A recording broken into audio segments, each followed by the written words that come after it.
নমস্কার বন্ধুরা, স্বপ্ন ব্লগে সবাইকে অনেক অনেক স্বাগত। আজ আমি বানাবো একটি মাত্র আলু দিয়ে মজাদার একটি নাস্তা রেসিপি।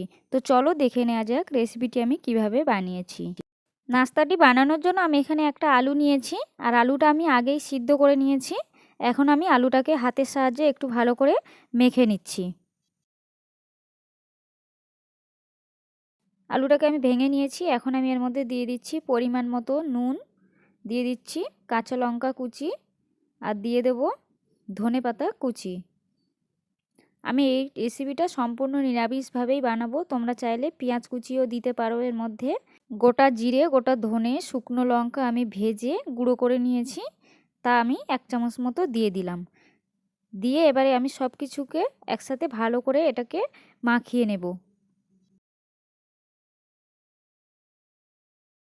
আমি এর মধ্যে একটু শুকনো লঙ্কার গুঁড়ো দিয়ে দিচ্ছি। ঝালটা তোমরা তোমাদের পছন্দ মতোই দেবে। আমি একটু ঝাল ঝাল বানাবো, সেই জন্য শুকনো লঙ্কার গুঁড়ো একটু দিয়ে দিলাম। দিয়ে এবার সব কিছু ভালো করে আমি মেখে নিচ্ছি। আলুটা আমি ভালো করে মেখে নিয়েছি, আর নুন টুনগুলো একটু ঠিকঠাক করে চেক করে নিয়েছি। নুন টুনগুলো একদম পারফেক্ট না হলে এটা খেতে ভালো লাগবে না নাস্তাটা। তো এখন মাখা কমপ্লিট হয়ে গেছে।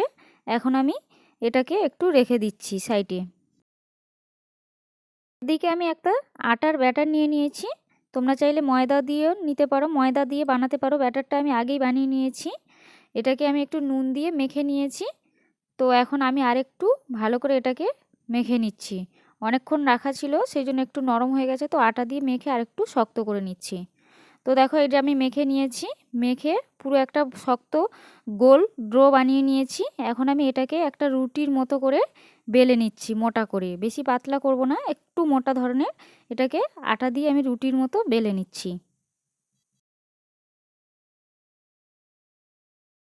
এটা রুটির মতো আমি বেলে নিয়েছি।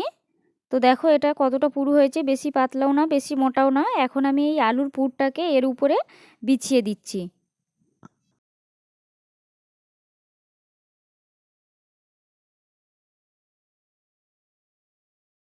তো আলুর পুরটা দেখো আমি ভালোভাবে বিছিয়ে নিয়েছি।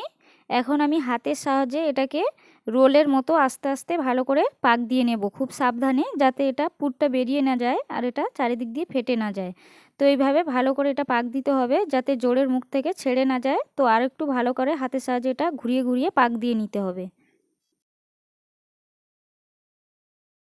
তো এটা আমি পাক দিয়ে নিয়েছি ভালো করে। এখন আমি এটাকে একটা ছুরির সাহায্যে কেটে দুটো টুকরো করে নেব, ছোট করে নেব। তোমরা চাইলে এটাকে ছোট ছোট পিস করে তেলের মধ্যে ভাজতে পারো, ডিমের মধ্যে চুবিয়ে। যদি কোনো আমিষভাবে করো তো এটা এইভাবে করতে পারো, কিংবা এমনি নর্মালভাবে বেসনের মধ্যে চুবিয়ে ওটা ভাজতে পারো। তো আমি আজকে ভাজবো না, এটাকে আমি একটু অন্যরকমভাবেই আজকের রান্নাটা করব, রেসিপিটা দেখাবো। তো এটা দুটো ভাগ করে নিয়েছি। এখন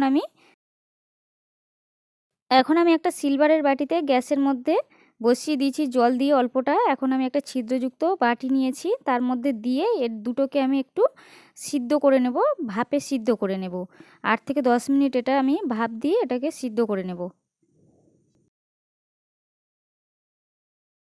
তো দেখো এটা প্রায় 8-10 মিনিট মতো আমি ভাপে সিদ্ধ করে নিয়েছি। এটা সিদ্ধ হয়ে গেছে। এটা ঠান্ডা করে দিলে একদম শুকিয়ে যাবে, জল জল ভাবটা রয়েছে যেটা।